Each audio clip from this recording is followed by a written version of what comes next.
If your function is the division between two other functions, then what you have to do to take the derivative is you have to use what's called quotient rule. So the quotient rule says that for the two functions, let's call it the top and the bottom, you take the derivative of the top times the bottom, and then you subtract the derivative of the bottom times the top, and then you put that all over the bottom square. And usually you have to common factor and get the most factored form for the top, and that'll get the most factored form for the entire thing. So suppose that those functions are going to be f and g, as in f is the top and g is the bottom. Then in that case, the derivative is f prime g minus g prime f all over g squared. Let's take, for example, the function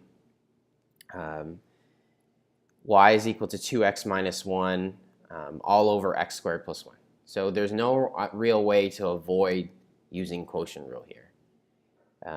Obviously the top function is going to be 2x minus 1 and the bottom function is going to be x squared plus 1. So let's go and write that here. So f at x is equal to 2x minus 1 and g at x is equal to x squared plus 1. So f prime of x is obviously equal to 2. G prime of x is equal to 2x. And now we can plug it into the formula.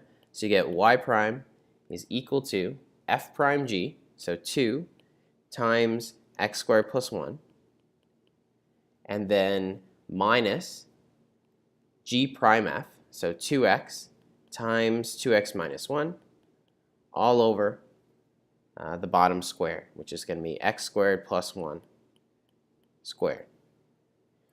Now we can expand and simplify up top, and we get 2x squared plus 2 minus 4x squared plus 2x all over x squared plus 1 squared.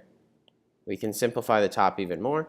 We get negative 2x squared and then plus 2x, plus 2x and then plus 2 all over, move this up a little, x squared plus 1 squared. Now we can just common factor on top. So we get negative 2x squared, negative 2, bracket x squared minus x minus 1, all over x squared plus 1 squared. That doesn't factor anymore, so that's your derivative. And that's how you use quotient rule. Just follow the formula every time.